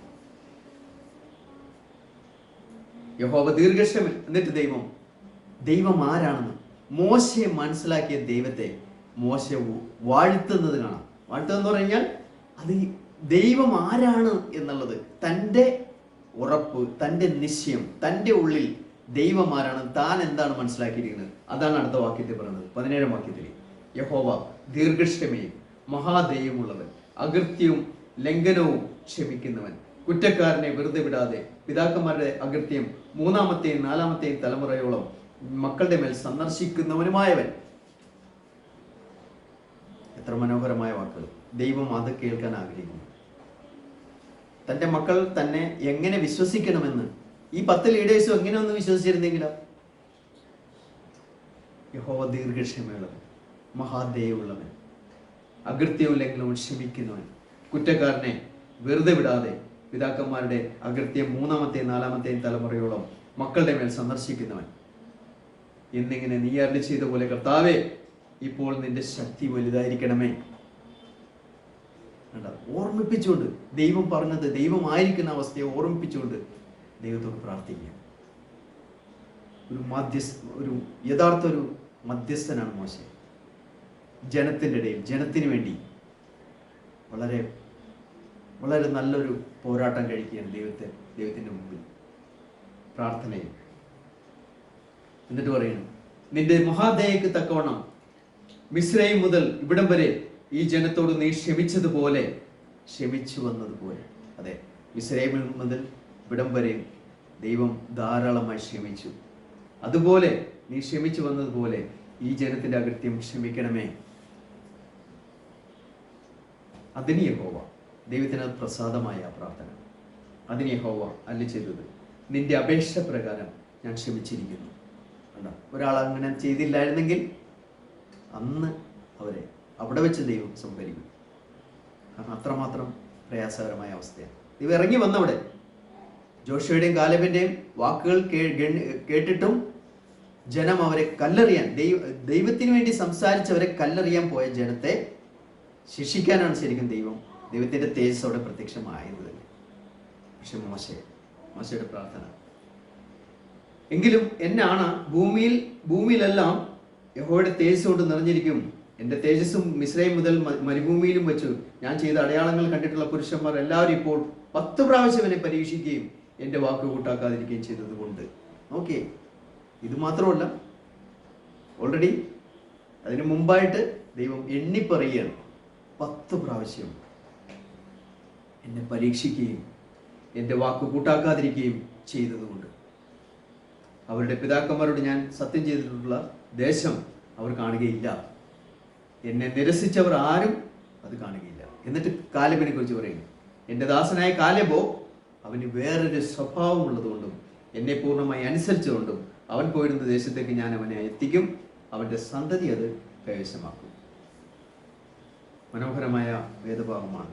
പക്ഷേ പിന്നീട് നമുക്ക് കാണാം 14-ാം അധ്യായത്തിൽ താഴേക്ക് നമ്മൾ ചില വാക്യങ്ങളും കൂടി വായിക്കുമ്പോൾ അവിടെയെല്ലാം നമുക്ക് കാണാം, ഇവിടെ താഴേക്ക് അവർ ആരെക്കുറിച്ച് ഭാരപ്പെട്ടോ പൊള്ളയായി പോകുമെന്ന് നിങ്ങൾ പറഞ്ഞിട്ടുള്ള നിങ്ങളുടെ കുഞ്ഞു കുട്ടികളെ ഞാൻ അതിൽ കടക്കുമാറാക്കും. അതായത് 20 വയസ്സ് താഴെയുള്ള ആളുകളെ ഞാൻ അതിലേക്ക് പ്രവേശിപ്പിക്കും. നിങ്ങൾ ആരും അതിലേക്ക് കടക്കില്ലെന്ന് ദൈവം സത്യം ചെയ്തു. ദൈവം അതുപോലെ തന്നെ പ്രവർത്തിക്കുകയും ചെയ്തത് നമുക്ക് കാണാം. അപ്പം ഇവിടെ വിശ്വസ്തരായ നേതാക്കളുടെ യഥാർത്ഥമായ സ്വഭാവം അത് യോശുവ, കാലേബ് തെളിയിക്കുകയാണ്. 14-ാം അധ്യായത്തിന്റെ 6-ാം വാക്യത്തിൽ നമ്മൾ കണ്ടതാണ്. അതായത് ദേശത്തെ ഒറ്റ നോക്കിയവരിൽ നൂന്റെ മകൻ യോശുവയും യെഫുന്നയുടെ മകൻ കാലേബും അവർ മാത്രമാണ് ആ കാര്യത്തെക്കുറിച്ച് ഒരു ദൈവവിശ്വാസത്തിൽ നിന്ന്, ദൈവത്തിന്റെ സന്നിധിയിലുള്ള ആ ദൈവികമായ ഒരു കാഴ്ചയോടുകൂടി ഈ കാര്യം കാണുകയും അതിനനുസരിച്ച് പറയുകയും അവർ യഥാർത്ഥമായി എന്തിനു വേണ്ടി അയച്ചുവോ ആ കാര്യം അതിൻ്റെതായ പൂർണ്ണതയോടുകൂടി അവതരിപ്പിക്കാൻ പറ്റിയ, ദൈവികമായ വീക്ഷണത്തോടുകൂടി അവതരിപ്പിക്കാൻ പറ്റിയ രണ്ടുപേരാണ്. അവരുടെ അത് കാണിക്കുന്നത് വിശ്വസ്തരായ നല്ല ലീഡേഴ്സിനെയാണ്. അപ്പം അവരുടെ ആ ഒരു ഉറപ്പും, അവർ പറയണത് ഭയപ്പെടേണ്ട, നമുക്കത് ദൈവം തരുമെന്ന് പറഞ്ഞത്, നമുക്ക് പേടിക്കേണ്ട ആവശ്യമില്ല, നമുക്കത് ദൈവം തരും. അതിൻ്റെ പിന്നിൽ ഒരുപാട് ചരിത്രങ്ങൾ വേറെ ഉണ്ട്. 400 വർഷം ഇപ്പം 400 വർഷം ഈജിപ്തിലായിരുന്നെങ്കിൽ അതിനെക്കാട്ടി മുമ്പ് ദൈവം അബ്രാഹാമിനോട് പറഞ്ഞൊരു ദേശത്തേക്കാണ്. അബ്രാഹാമിന് ദൈവം കൊടുത്തതാണ് ആ ദേശം. ദൈവം അബ്രാഹാമിനെ അങ്ങോട്ടാണ് ദൈവം കൊണ്ടുവന്നത്. ഇവിടെ നിന്നാണ് അവർ മിസ്രൈമിലേക്ക് പോയത്. 400 വർഷം കഴിഞ്ഞപ്പോൾ തിരിച്ച് ദൈവം അങ്ങോട്ടാണ് അവരെ കൊണ്ടുവരുന്നത്. അപ്പൊ 400 വർഷം മുമ്പ് ദൈവം അബ്രാഹാമിനോട് വാഗ്ദത്തം ചെയ്ത ദേശത്തേക്ക് കൊണ്ടുവരുവാൻ ദൈവം സമയമായപ്പോൾ പ്രവർത്തിക്കുകയാണ്. അപ്പൊ പക്ഷെ അത് വിശ്വസിക്കാൻ അവർക്ക് മനസ്സുണ്ടായില്ല. നമ്മൾ ഉൽപ്പത്തി പുസ്തകം 15-ാം അധ്യായത്തിൽ നമ്മൾ നോക്കുമ്പോൾ, ഉൽപ്പത്തി 15-ാം അധ്യായത്തിലേക്ക് നമ്മൾ നോക്കുമ്പോൾ അത് ആ ചരിത്രം നമ്മൾ കാണാൻ കഴിയാണ്. ഉൽപ്പത്തി 15-ാം അധ്യായത്തിന്റെ 13 തൊട്ട് 16 വരെ നമ്മൾ വായിക്കാം. അതായത് ദൈവം അബ്രാഹാമിന് ഒരു ഗാഠനിദ്ര വരുത്തി ദൈവം ഉടമ്പടി ചെയ്യുന്ന ഒരു സമയമാണ്. അബ്രാഹാമിനോട് ചില കോലാടിനെയും പശുക്കിടാവിനെയും ആട്ടുകൊറ്റനെയൊക്കെ കൊണ്ടുവന്ന്, കുറുമ്പറാവിനെയൊക്കെ കൊണ്ടുവന്ന് യാഗപീഠത്തിൽ വെക്കാൻ, അങ്ങനെ ദൈവം ആ ദിവസം അബ്രാഹാമിനോട് ഉടമ്പടി ചെയ്യുന്ന ഒരു സമയമാണ്. അപ്പോൾ ഗാഠനിദ്രയിലേക്ക് അബ്രാഹാം കടന്നു പോകുമ്പോൾ, സൂര്യൻ അസ്തമിക്കുമ്പോൾ അബ്രാഹാമിന് ഒരു ഗാഠനിദ്ര വന്നു, ഭീതിയും അന്ധദിവസം അവന്റെ മേൽ വീണു. 12-ാം വാക്യത്തിൽ പറയുന്നു. ഉൽപ്പത്തി 15-12. 13 കാണാം. അപ്പോൾ അവൻ അബ്രാഹാമിനോട് പറയാൻ, നിന്റെ സന്തതി സ്വന്തമല്ലാത്ത ദേശത്ത് 400 സംവത്സരം പ്രവാസികളായി ഇരുന്ന് ആ ദേശക്കാരെ സേവിക്കും. സംഭവിച്ചിട്ടില്ല. അബ്രാഹാമിന് മകൻ പോലും ജനിച്ചിട്ടില്ലാത്ത സമയം. എന്നിട്ട് പറയുന്നത് ദൈവം, എന്നാൽ അവർ സേവിക്കുന്ന ജാതിയെ ഞാൻ വിധിക്കും. അതിന്റെ ശേഷം അവർ വളരെ സമ്പത്തോടുകൂടി പുറപ്പെട്ടു പോരും. നീയോ സമാധാനത്തോടെ നിന്റെ പിതാക്കന്മാരോട് ചേരും, നല്ല വാർദ്ധക്യത്തിൽ അടക്കപ്പെടും. 4-ാം തലമുറക്കാർ ഇവിടേക്ക് മടങ്ങി വരും. എവിടേക്ക്? ഇപ്പോൾ അബ്രഹാം നിൽക്കുന്നത് എവിടെയാണോ അവിടേക്ക്. അപ്പൊ അബ്രഹാമിനെ ദൈവം കൊണ്ടുവന്നിട്ട് അവിടെ വെച്ചാണ് ദൈവം സംസാരിക്കുന്നത്. 4-ാം തലമുറക്കാർ ഇവിടേക്ക് മടങ്ങി വരും 400 വർഷം കഴിയുമ്പോൾ. അപ്പോൾ അമ്മോന്യരുടെ അക്രമം ഇതുവരെ തികഞ്ഞിട്ടില്ല എന്നല്ല ചെയ്തു. ഓക്കെ, അപ്പം ഇതേ സംഭവമാണ്, ഈ സംഭവമാണത്. അബ്രാഹാമിന് ദൈവം കൊടുത്ത ദേശമാണ്. അവിടെ നിന്ന് അവർ ഒരു ക്ഷാമം വന്നപ്പോൾ യാക്കോബിന്റെ കാലത്ത് അവർ മിസ്രൈമിലേക്ക് പോകേണ്ടി വന്നു. പോയി 400 വർഷം അവിടെ ആയിപ്പോയി. ഈ 400 വർഷം കഴിഞ്ഞിട്ട് ദൈവം തിരിച്ച് എവിടേക്കാണ് കൊണ്ടുവരുന്നത്? അബ്രാഹാമിന് ദൈവം വാഗ്ദാനം ചെയ്ത അതേ സ്ഥലത്തേക്കാണ് ദൈവം അവരെ കൊണ്ടുവരുന്നത്. ഇതാണ് സംഭവം. അപ്പോൾ പക്ഷെ അത് വിശ്വസിക്കാൻ ദൈവം നടത്തിയത്, അബ്രാഹാമിനെ നടത്തിയത്, ഈ ചരിത്രമൊന്നും കാണാനോ മനസ്സിലാക്കാനോ വിശ്വസിക്കാനോ ഇപ്പോൾ മോശയിലൂടെ നയിക്കുന്ന ഈ ജനത്തിന് കഴിഞ്ഞില്ല. മോശയിലൂടെ തിരഞ്ഞെടുത്ത് കനാൻ നാട് ഉറ്റുനോക്കാൻ വിട്ട ശ്രേഷ്ഠന്മാരായ, അല്ലെങ്കിൽ അവരുടെ തലവന്മാരും പ്രഭുക്കന്മാരൊക്കെ ആയിട്ടുള്ള ലീഡേഴ്സിനും പറ്റിയില്ല എന്ന് കാണാം. അവിടെ വിശ്വസിക്കാൻ 2 പേരേ ഉള്ളൂ. അതുകൊണ്ട് ഭൂരിപക്ഷമല്ല, വളരെ ന്യൂനപക്ഷം മാത്രമാണ് ദൈവത്തിന് മുമ്പിൽ. ഇന്ന് കർത്താവ് പറഞ്ഞ പോലെ രക്ഷ പ്രാപിക്കുന്നവർ ചുരുക്കമാണ്. വിശാലമായ വഴിയുണ്ട്, വീതി കൂടിയാണ് അതിൻ്റെ ഗേറ്റ്, അതിലൂടെ പോകുന്നവർ ധാരാളമാണ്. പക്ഷേ രക്ഷയിലേക്കുള്ള വഴി ഇടുക്കവും ഞെരുക്കമുള്ളതാണ്, അതിൻ്റെ വഴി വീതി കുറഞ്ഞതാണ്, കണ്ടെത്തുന്നവരും ചുരുക്കമാണ്. അപ്പോൾ അതുകൊണ്ട് നമ്മളെ ഓർമ്മിപ്പിക്കുന്ന കാര്യം ഇതാണ്. അപ്പോൾ സംഖ്യാപുസ്തകം 14-ന്റെ 11-ാം വാക്യത്തിൽ നമ്മൾ വരുമ്പോൾ, 14-ന്റെ 11-ാം വാക്യത്തിൽ നമ്മൾ അതിനെക്കുറിച്ച് നമ്മൾ നോക്കുമ്പോൾ ദൈവം കണ്ടത് ഇതാണ്: എത്രത്തോളം ഈ ജനം എന്നെ നിരസിക്കും, ഞാൻ അവരുടെ മധ്യ ചെയ്തിട്ടുള്ള അടയാളങ്ങളൊക്കെയും കണ്ടിട്ടും അവർ എത്രത്തോളം എന്നെ വിശ്വസിക്കാതിരിക്കും എന്നാണ് നമ്മൾ പറഞ്ഞത്. അപ്പൊ ദൈവത്തിന്റെ മാനസികാവസ്ഥ കാണാം ഇവിടെ. ഈ ജനം അവരുടെ അവിശ്വാസം, അവരുടെ ദൈവത്തെ അവർ നിരസിക്കുന്നത്, ഇതെല്ലാം ദൈവത്തെ പ്രയാസപ്പെടുത്തുന്ന വിഷയങ്ങളാണ്. ഇതെന്തിനാ ഈ എബ്രായ ലേഖനം ഇതെല്ലാം നമ്മളെ ഓർമ്മിപ്പിക്കാനായിട്ട്? എബ്രായ ലേഖനം ഇതൊക്കെ എടുത്തുകൊണ്ട് സംസാരിക്കുന്നത് എന്തിനാണ്? നമ്മൾ സംഖ്യാപുസ്തകം 14-ാം അധ്യായത്തിൻ്റെ 22-23 വാക്യങ്ങൾ നമ്മൾ വായിക്കുമ്പോൾ നമുക്കിങ്ങനെ കാണാൻ സാധിക്കും. 22-23 എൻ്റെ തേജസ്സും അതേപോലെ മിസ്രൈമിലും മരുഭൂമിയിൽ വെച്ച് ഞാൻ ചെയ്ത അടയാളങ്ങളും കണ്ടിട്ടുള്ള പുരുഷന്മാർ എല്ലാവരും, ഇതൊന്നും കാണാത്തവരല്ലത്, കണ്ടിട്ടുള്ളവരാണ്. ഇപ്പോൾ 10 പ്രാവശ്യം എന്നെ പരീക്ഷിക്കുകയും എൻ്റെ വാക്ക് കൂട്ടാക്കാതിരിക്കുകയും ചെയ്തതുകൊണ്ട് അവരുടെ പിതാക്കന്മാരോട് ഞാൻ സത്യം ചെയ്തിട്ടുള്ള ദേശം അവർ കാണുകയില്ലെന്ന് ദൈവം ആണയിടുകയാണ് അവിടെ. അതിനുശേഷം നമുക്ക് കാണാം 24-ാം വാക്യവും 29-ാം വാക്യവും 31-ാം വാക്യവും. 24-ാം വാക്യത്തിൽ നമുക്ക് കാണാം കാലേബിനെ കുറിച്ച് പറയുക, എൻ്റെ ദാസനായ കാലേബിൻ്റെ മനോഭാവം അതവർക്കില്ല. അതുപോലെ 29-ാം വാക്യത്തിൽ നമുക്ക് കാണാം, ഈ മരുഭൂമിയിൽ നിങ്ങളുടെ ശവം വീഴും, യെഫുന്നയുടെ മകൻ കാലേബും നൂന്റെ മകൻ യോശുവയും ഒഴികെ 20 വയസ്സ് മുതൽ മേലോട്ട് എണ്ണപ്പെട്ടവരായി എൻ്റെ നേരെ പിറുപിറുത്തവരായ നിങ്ങളുടെ എണ്ണത്തിൽ ആരും ഞാൻ നിങ്ങളെ പാർപ്പിക്കുമെന്ന് സത്യം ചെയ്തിട്ടുള്ള ദേശത്തേക്ക് കടക്കുകയില്ല. എത്ര പ്രതീക്ഷയോടുകൂടി പുറപ്പെട്ടു പോകുന്നതാണ് മിസ്രൈം ആ ദേശത്ത് നിന്ന്. രാത്രി കടിഞ്ഞൂൽ, അവരുടെ ഈജിപ്തിലുള്ള കടിഞ്ഞൂലുകളെല്ലാം സംഹരിച്ച ആ രാത്രിയെ, ആ പെസഹ രാത്രി, ഒരു ആടിനെ അറുത്ത് രക്തം കട്ടിലക്കാലിലും മേൽപ്പടിയിലും പുരട്ടിയ രാത്രി, സംഹാരദൂതൻ കടന്നുപോയപ്പോൾ അവരുടെ കുടുംബത്തിന് മാത്രം ഒരു പ്രയാസം ഉണ്ടായില്ല. ബാക്കിയുള്ള എല്ലാ കുടുംബങ്ങളിലും നിലവിളിയാണ്. രാജാവിൻ്റെ കൊട്ടാരത്തിൽ വരെ മരണം സംഭവിച്ച രാത്രി, അവിടെ നിന്ന് കൊണ്ടുവന്ന ഈ ജനം. അപ്പം ഇതാണ് നമുക്ക് കാണാൻ സാധിക്കുന്നത്. ആ ജനത്തിന് എത്ര പ്രതീക്ഷയോടെ കടന്നു വന്നാണ്. പക്ഷേ ഇപ്പോൾ അവർക്ക് കടക്കാൻ പറ്റില്ല എന്ന് ദൈവം പറയണം. നിങ്ങളുടെ മക്കളെ മാത്രമേ ഞാൻ അതിലേക്ക് പ്രവേശിപ്പിക്കുകയുള്ളൂ. അവർക്ക് കടക്കാൻ അവരുടെ അവിശ്വാസം നിമിത്തം സാധിക്കാതെ പോയി. അതവിടെ ഓർപ്പിക്കണം. 31-ാം വാക്യത്തിൽ നമുക്ക് കാണാം, എന്നാൽ കൊള്ളയായി പോകുമെന്ന് നിങ്ങൾ പറഞ്ഞിട്ടുള്ള നിങ്ങളുടെ കുഞ്ഞുകുട്ടികളെ ഞാൻ അതിൽ കടക്കുമറക്കും, അവരത് അവകാശമാക്കും. ഇതിൽ ഇവിടെ കൊണ്ട് അവസാനിക്കുന്നില്ല. ശുശ്രൂഷ അത് പരമേൽപ്പിച്ച 12 പേരുണ്ട്. 12 വ്യക്തികളെ, 12 ലീഡേഴ്സിനെയാണ് തിരഞ്ഞെടുത്തത്. അവരെ നന്നായി ചെയ്തോ ഇല്ലേ എന്നുള്ളത് അത് ദൈവത്തിൻ്റെ മുമ്പിൽ അവർ ഇവിടെ പ്രകടമാക്കി കഴിഞ്ഞു. ദൈവം ഒരിക്കലും പഴയ കാലങ്ങളിൽ വെച്ച് താമസിപ്പിക്കുന്നില്ല, തൻ്റെ പ്രവൃത്തി വെച്ച് താമസിപ്പിക്കുന്നില്ല.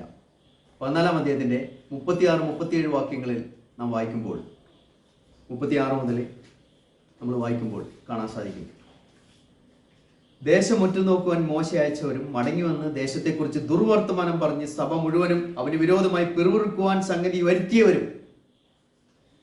നോക്കണേ, അവർ ദുർവർത്തമാനമാണ് പറഞ്ഞത്.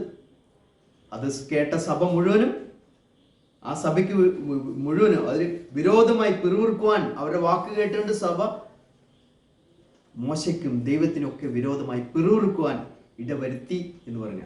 അങ്ങനെ ഇടവരുത്തിയവരും ദേശത്തെക്കുറിച്ച് ദുർവർത്തമാനം പറഞ്ഞവരുമായ പുരുഷന്മാർ യഹോവയുടെ മുമ്പാകെ ഒരു ബാധ കൊണ്ട് മരിച്ചു.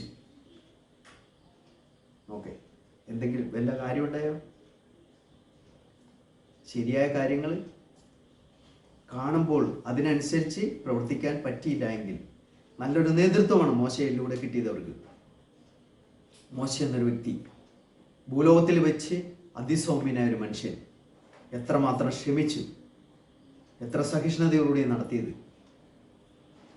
മോശയെ ദൈവത്തെക്കുറിച്ച് മനസ്സിലാക്കിയതുപോലെ ദീർഘക്ഷമയുള്ളവൻ, മഹാദയുള്ളവൻ, കരുണയുള്ളവൻ, സ്നേഹമുള്ളവൻ, ദയ കാണിക്കുന്നവൻ.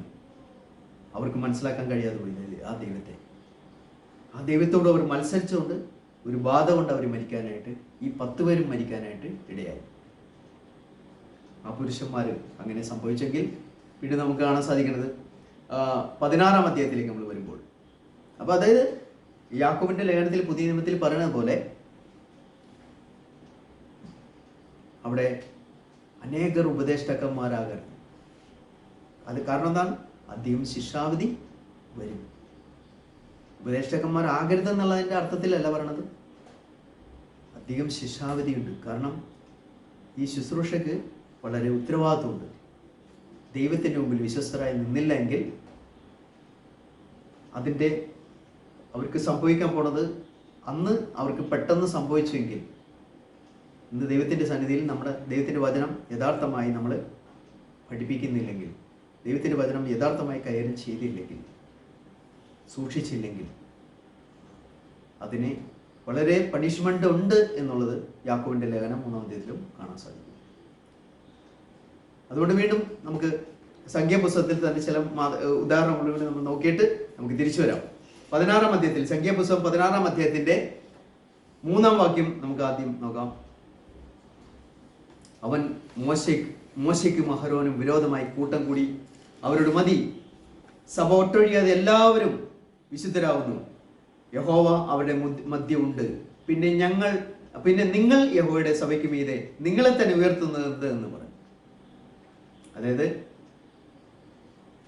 പ്രധാനികളാകാൻ ആഗ്രഹിക്കുന്ന കോരഹ്, ദാതാൻ, അബിരാം മോശയ്ക്കെതിരെ വീണ്ടും നീങ്ങുവാണ്.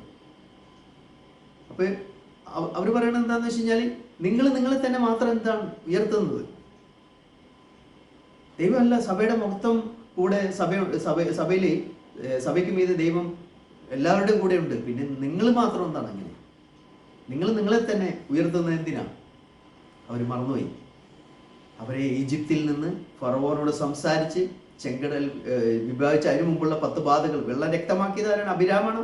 കോരഹാണോ? ദാതാനാണോ? തവള വ്യാപിച്ചത്, കൂരിട്ടുണ്ടായത്, കൽമഴ വർഷിച്ചത്, ഇതൊക്കെ ആരിലൂടെയാണ് ദൈവം പ്രവർത്തിച്ചത്? മോശെ, അഹരോൻ, അവരെയാണ് ദൈവം നിയോഗിച്ചയച്ചത്. അവർക്ക് കീഴ്പ്പെടാനായിട്ടുള്ള വിശ്വാസം, സമർപ്പണം, അനുസരണം, വിധേയത്വം ഇല്ലാത്ത ഈ കൂട്ടരെ നമുക്കിവിടെ കാണാൻ സാധിക്കും. അവരെ സംബന്ധിച്ച് നമുക്ക് നോക്കാം എന്താ സംഭവിക്കണം. പിന്നെ 32-ാം വാക്യത്തിൽ, സംഖ്യ 16:32, ഭൂമി വായ് പിളർന്ന് അവരെയും അവരുടെ കുടുംബങ്ങളെയും കോരഹനോട് ചേർന്നിട്ടുള്ള എല്ലാവരെയും അവരുടെ സമ്പത്തിനെയും വിഴുങ്ങിക്കളഞ്ഞു. ദൈവം വെച്ച് താമസിപ്പിച്ചില്ല. പഴയ നിയമത്തിൽ ഇതൊന്നും അത് ആ ദൈവം ഒരു പുതിയ തുടക്കത്തിലേക്ക് കൊണ്ടുവരികയാണ് ഇവരെ. ദൈവം വെച്ച് നീട്ടുന്നില്ല കാര്യങ്ങൾ. പിന്നീട് നമുക്ക് കാണാം 21-ാം അധ്യായത്തിൽ നമുക്ക് 5-6 വാക്യങ്ങൾ നമ്മൾ നോക്കാം. 21-ാം അധ്യായത്തിൽ 5-6 വാക്യങ്ങൾ.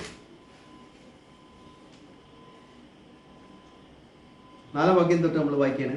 പിന്നെ അവർ ഏദോം ദേശത്ത് ചുറ്റിപ്പോകുവാൻ ഹോർ പർവ്വതത്തിങ്കൽ നിന്ന് ചെങ്കടൽ വഴിയായി യാത്ര പുറപ്പെട്ടു. വഴി നിമിത്തം ജനത്തിന്റെ മനസ്സ് ക്ഷീണിച്ചു. ജനം ദൈവത്തിനും മോശയ്ക്കും വിരോധമായി സംസാരിച്ചു. തുടർന്ന് വീണ്ടും മറ്റൊരവസരത്തിൽ സംഭവിക്കുന്നത്, മരുഭൂമിയിൽ മരിക്കേണ്ടതിന് നിങ്ങൾ ഞങ്ങളെ മിസ്രൈം ദേശത്ത് നിന്ന് കൊണ്ടുവന്നത് എന്തിന്? ഇവിടെ അപ്പവുമില്ല, വെള്ളവുമില്ല, സാരമില്ലാത്ത ആഹാരം ഞങ്ങൾക്ക് വെറുപ്പാകുന്നു. എന്നുവെച്ചാൽ മന്ന, അവർക്ക് എന്നും കൊടുത്തുകൊണ്ടിരിക്കുന്ന മന്ന അവർക്ക് വെറുപ്പായി. അപ്പോൾ യഹോവ ജനത്തിൻ്റെ ഇടയിൽ അഗ്നിസർപ്പങ്ങളെ അയച്ച് അവരെ കടിച്ചു, അല്ലെങ്കിൽ ജനത്തെ കടിച്ചു. ഇസ്രയേലിൽ വളരെ ജനം മരിക്കുകയാണ്. ഇങ്ങനെ അനവധി കാര്യങ്ങൾ നമുക്ക് അവരുടെ ജീവിതത്തിൽ സംഭവിക്കാൻ. സംഖ്യ 32-ാം അധ്യായത്തിൽ നമ്മൾ അവസാനമായിട്ട് നമ്മൾ കടന്നു വരുമ്പോൾ, സംഖ്യാപുസ്തകത്തിൻ്റെ 32-ാം അധ്യായം അതിൻ്റെ 9 മുതൽ 13 വരെ വാക്യങ്ങൾ നമുക്ക് വായിക്കാം.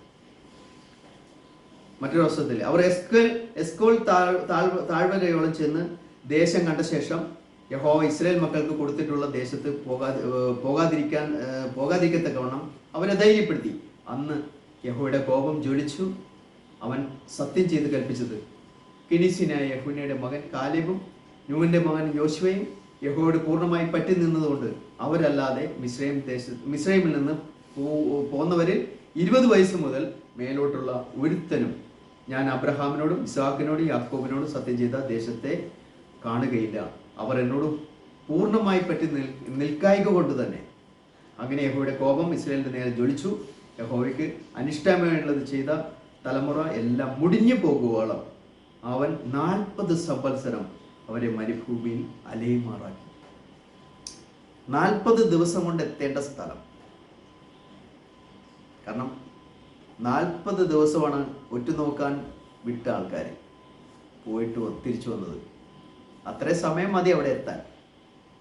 പക്ഷെ അവർ ഒരു ദിവസത്തിന് 1 വർഷം വെച്ച് ദൈവം 40 വർഷം അവരെ ആ തലമുറ മുഴുവനും ഒടുങ്ങി അവസാനിക്കുവോളം ദൈവം അവരെ നശിപ്പിച്ച് കളയാൻ പുതിയ അല്ലെങ്കിൽ അന്ന് അവരുടെ മക്കളായിട്ടുള്ള ആ തലമുറ മാത്രം പ്രവേശിക്കുവാൻ ഇടവന്നു. അതുകൊണ്ട് നമുക്ക് എബ്രായ ലേഖനത്തിലെ 3-ാം അധ്യായത്തിലേക്ക് നമ്മൾ തിരിച്ചു വരികയാണ്. അവിടെ നമുക്ക് വായിക്കുമ്പോൾ എന്താണ് ഓർമ്മിപ്പിക്കുന്നത്? പുതിയ നിയമത്തിൽ എബ്രായ ലേഖൻ എന്താണ് ഈ കാര്യങ്ങളെല്ലാം വെച്ചുകൊണ്ട് ഓർമ്മിപ്പിക്കുന്നത് എന്താണെന്ന് നമ്മൾ നോക്കുമ്പോൾ അവിടെ നമുക്ക് കാണാൻ സാധിക്കുന്നത്, ഇന്ന് നിങ്ങൾ അവൻ്റെ ശബ്ദം കേൾക്കുന്നുവെങ്കിൽ 15-ാം വാക്യത്തിൽ 15, 16, 17 ഇന്ന് നിങ്ങൾ അവൻ്റെ ശബ്ദം കേൾക്കുന്നുവെങ്കിൽ മത്സരത്തിൽ എന്ന പോലെ നിങ്ങളുടെ ഹൃദയങ്ങളെ കഠിനമാക്കരുത് എന്ന് പറയുന്നതിൽ ആരാകുന്നു കേട്ടിട്ട് മത്സരിച്ചവർ? ആരാണ് കേട്ടിട്ട് മത്സരിച്ചവർ? മിസ്രൈമിൽ നിന്ന് മോശ മുഖാന്തരം പുറപ്പെട്ടു വന്നവർ എല്ലാവരുമല്ലോ. 40 ആണ്ട് ആരോട് ക്രുദ്ധിച്ചു? പാപം ചെയ്തവരോടല്ലയോ? അവരുടെ ശവങ്ങൾ മരുഭൂമിയിൽ വീണുപോയി. എൻ്റെ സ്വസ്ഥതയിൽ പ്രവേശിക്കയില്ലെന്ന് ആണയിട്ടത് അനുസരണം കെട്ടവരോടല്ലാതെ പിന്നെ ആരോടാകുന്നു? ഇങ്ങനെ അവിശ്വാസം നിമിത്തം അവർക്ക് പ്രവേശിക്കുവാൻ കഴിയില്ല എന്ന് നാം കാണുന്നു. ഇതിനിടയിൽ ചില കാര്യങ്ങൾ നമ്മളോട് തന്നെ ഓർമ്മിപ്പിക്കുന്ന ചില വാക്യങ്ങളാണ് 3:8, 12, 13, 14 ഈ വാക്യങ്ങളെല്ലാം. അവിടെ പറഞ്ഞ ഇതാണ്, നിങ്ങൾ ഹൃദയം ഈ കാലഘട്ടത്തിൽ കഠിനമാക്കരുത്. അവരെ പോലെ ജീവനുള്ള ദൈവത്തെ ത്യജിച്ചു കളയുവാൻ ഇടയാകുന്ന അവിശ്വാസമുള്ള ഒരു ദുഷ്ടഹൃദയം നിങ്ങൾക്ക് ഇന്നും ഉണ്ടാകരുത്. അതുപോലെ പാപത്തിന്റെ ചതിയാൽ കഠിനപ്പെടാതിരിക്കേണ്ടതിന് നിങ്ങൾ ചെയ്യേണ്ടത് അന്യോന്യം പ്രബോധിപ്പിക്കുക. 14-ാം വാക്യത്തിൽ കാണാം, ആദ്യ വിശ്വാസം അവസാനത്തോളം മുറുകെ പിടിച്ചുകൊണ്ടാൽ. അതാണ് നമ്മൾ കണ്ടത്. ആദ്യ വിശ്വാസം അവസാനത്തോളം മുറുകെ പിടിച്ചുകൊണ്ടാൽ നാം ക്രിസ്തുവിൽ ആരാണ്? പങ്കാളികൾ. നമുക്കുള്ളൊരു പങ്കാളിത്തമാണ് ദൈവം തന്നേക്കുന്നത്. നമ്മൾ ഇന്ന് പങ്കാളികളാണ്. നമ്മളവൻ്റെ മന്ദിരം, നമ്മളവൻ്റെ ശരീരം, നമ്മളവൻ്റെ മണവാട്ടി, അവനാവുന്ന മുന്തിരിവള്ളിയുടെ കൊമ്പ്. ഇങ്ങനെ ദൈവത്തിൻ്റെ സന്നിധിയിൽ നമ്മൾക്കിന്ന് എന്ത് പങ്കാളിത്തമാണ് തന്നിരിക്കുന്നത്? ആ പങ്കാളിത്തത്തിൽ വിശ്വസ്തരായി മുമ്പോട്ട് പോകാൻ ദൈവം കനിഞ്ഞു തന്നിരിക്കുന്ന കാര്യങ്ങളിൽ സ്നേഹത്തോടും വിശ്വാസത്തോടും ആശ്രയത്തോടും ദൈവത്തെ ബഹുമാനിച്ചുകൊണ്ട് മുമ്പോട്ട് പോകാൻ നമ്മൾക്കിന്ന് കഴിയണം. കഴിഞ്ഞില്ലെങ്കിൽ പഴയ തലമുറയെ പോലെ നമ്മൾ കഠിനപ്പെടുന്നവരാണ്, അവിശ്വസിക്കുന്നവരാണ്, ദൈവത്തെ നിരസിക്കുന്നവരാണ്, ദൈവത്തിൻ്റെ പ്രവൃത്തികളെ കണ്ടിട്ടും വിശ്വസിക്കാത്തവരെന്നുള്ള ആ ഒരു നീരസം, അല്ലെങ്കിൽ ദൈവത്തിൻ്റെ ആ ഒരു വലിയ വിഷമം അന്ന് ആ ജനത്തിൻ്റെ മേലുണ്ടായതുപോലെ ന്യായവിധി ദിവസത്തിൽ ദൈവം നമ്മളെ വിധിക്കുമ്പോൾ നമ്മുടെ ജീവിതത്തിലും ഇത് തന്നെയാണ് സംഭവിക്കാൻ പോകുന്നത്. അതുകൊണ്ട് നമുക്ക് ദൈവത്തെ സന്തോഷിപ്പിക്കാൻ എന്തുകൊണ്ട് കഴിയും? ദൈവത്തെ പ്രസാദിപ്പിക്കാൻ വിശ്വാസം കൂടാതെ ദൈവത്തെ പ്രസാദിപ്പിക്കുവാൻ സാധ്യമല്ല. ദൈവത്തിൻ്റെ അടുക്കൽ വരുന്നവൻ ദൈവം ഉണ്ടെന്നും തന്നെ വിളിച്ചപേക്ഷിക്കുന്നവർക്ക് പ്രതിഫലം കൊടുക്കുന്നുവെന്നും നാം വിശ്വസിക്കേണ്ടതല്ലോ. അതിന് ദൈവം നമ്മളെ കൂടുതൽ ഈ ചാപ്റ്ററുകൾ നമ്മൾ വായിക്കുമ്പോൾ നമ്മുടെ ജീവിതത്തിൽ ഇന്ന് നമുക്കെങ്ങനെ മുന്നോട്ട് പോകാൻ പറ്റും? ഇന്ന് നമ്മൾ അവരെയും തമ്മിൽ താരതമ്യം ചെയ്യുമ്പോൾ നമ്മളിൽ എന്തെങ്കിലും വീഴ്ചകളോ താഴ്ചകളോ കുറവുകളോ ഈ വിഷയത്തിൽ, ദൈവത്തെ വിശ്വസിക്കുന്ന വിഷയത്തിൽ, അനുസരിക്കുന്ന വിഷയത്തിൽ, ആശ്രയിക്കുന്ന കാര്യങ്ങളിൽ നമുക്കെന്താണ് പോരായ്മ, നമുക്കെന്താണ് കുറവ്? അതൊന്ന് പരിശോധിച്ച് ഓരോ ദിവസവും നമുക്ക് തിരുത്തിക്കൊണ്ട് പോകാൻ, ആ വശങ്ങളിലെല്ലാം ദൈവത്തെ എപ്പോഴും സന്തോഷിപ്പിക്കുന്ന, പ്രസാദിക്കുന്ന ഒരു ജീവിതം മുമ്പോട്ട് പോകാൻ നമ്മളെല്ലാം സഹായിക്കട്ടെ. നമ്മുടെ കുടുംബങ്ങളെ സഹായിക്കട്ടെ, നമ്മുടെ പ്രിയപ്പെട്ടവരെ സഹായിക്കട്ടെ. നമ്മൾ അന്യോന്യം ഉത്സാഹിപ്പിച്ചുകൊണ്ട് മുമ്പോട്ട് പോകാൻ ഇവിടെ പറയുക. ദൈവം നമ്മളെ സഹായിക്കട്ടെ. നമുക്ക് പ്രാർത്ഥിക്കാം. സ്വർഗീയ പിതാവേ, അനുഗ്രഹീതമായ ഒരു സമയത്തിനായിട്ട് നന്ദി. നിങ്ങൾ ചിന്തിച്ച കാര്യങ്ങൾ കർത്താവെ, ഞങ്ങൾ പ്രാർത്ഥിക്കുകയാണ്. കർത്താവെ, അവരെ പോലെ ഞങ്ങളുടെ ജീവിതത്തിൽ സംഭവിക്കാൻ സാധ്യതയുണ്ട്, അവസരങ്ങളുണ്ട്. ഞങ്ങളും ശ്രദ്ധിച്ചില്ലെങ്കിൽ, സൂക്ഷ്മമായി ഞങ്ങൾ പരിശോധിച്ചില്ലെങ്കിൽ, മനസ്സിലാക്കിയില്ലെങ്കിൽ, തിരിച്ചറിഞ്ഞില്ലെങ്കിൽ അതേ കാര്യങ്ങൾ ഞങ്ങളുടെ ജീവിതത്തിൽ സംഭവിക്കാൻ സാധ്യതകളേറെയാണ്. അതുകൊണ്ട് ഞങ്ങൾ പ്രാർത്ഥിക്കാൻ പിതാവേ, അങ്ങേ സന്നിധിയിൽ നിഷ്കളങ്കമായി വിശ്വസിക്കുവാൻ, നിഷ്കളങ്കമായി ദൈവത്തെ സ്നേഹിക്കുവാൻ, ഹൃദയം കൊണ്ട് കർത്താവിനെ വിശ്വസിച്ച് ദൈവമേ ആദരിച്ച് ബഹുമാനിച്ച് അങ്ങയുടെ മുഖത്തെ ബഹുമാനിച്ചുകൊണ്ട് ജീവിക്കാൻ ഞങ്ങളെ സഹായിക്കുന്ന കർത്താവേ, ഓരോ ദിവസവും ഞങ്ങളുടെ കർത്താവ് തന്ന മാതൃക അനുസരിച്ച് ഞങ്ങൾക്കും ജീവിക്കാൻ ഞങ്ങൾ പഠിപ്പിക്കണമേ. അങ്ങയുടെ പരിശുദ്ധാത്മാവ് ഞങ്ങൾക്ക് ഇന്നുണ്ട്. ഞങ്ങളെ സഹായിച്ച് ഞങ്ങളെ മുമ്പോട്ട് നയിക്കുവാൻ ഇന്ന് അങ്ങയുടെ പരിശുദ്ധാത്മാവാണ് ഞങ്ങളുടെ കൂടെയുള്ളത്. അങ്ങയുടെ വചനം ഞങ്ങൾക്ക് മാതൃകയായിട്ട് നല്ല കാഴ്ചകൾ തരുവാൻ, ദൈവത്തിൻ്റെ വചനത്തിൽ നിന്ന് ദൈവത്തെ മനസ്സിലാക്കിക്കൊണ്ട് മുമ്പോട്ട് പോകാൻ ഞങ്ങൾക്ക് വിശ്വസിച്ച് ആ വിശ്വാസത്തിൽ ഞങ്ങൾക്ക് പൂർണ്ണതയോടുകൂടി കടന്നു പോകാൻ തക്കവണ്ണം ഞങ്ങളെ സഹായിക്കുവാൻ എല്ലാ സാഹചര്യങ്ങളും, എല്ലാ മാതൃകയും, ക്രിസ്തു എന്ന മാതൃക എല്ലാം ഞങ്ങൾക്ക് തന്നിരിക്കുമ്പോൾ ഞങ്ങളെല്ലാവരെയും സമർപ്പിക്കാൻ കർത്താവേ, പൂർണ്ണതയോടുകൂടി ജീവിപ്പാൻ, അങ്ങയിലേക്ക് പൂർണ്ണമായി ആശ്രയിച്ചുകൊണ്ട് ജീവിപ്പാൻ ഞങ്ങളെ സഹായിക്കണമേ. കേൾക്കുന്ന എല്ലാ പ്രിയപ്പെട്ടവർക്കും വേണ്ടി ഞങ്ങൾ പ്രാർത്ഥിക്കുന്നു. അനുഗ്രഹിക്കണമേ കർത്താവേ. എല്ലാം രക്ഷിതാവ് യേശുനാമത്തിൽ ഞങ്ങൾ പ്രാർത്ഥിക്കുന്നു. കൃപയുടെ പിതാവേ, ആമേൻ. Thank you.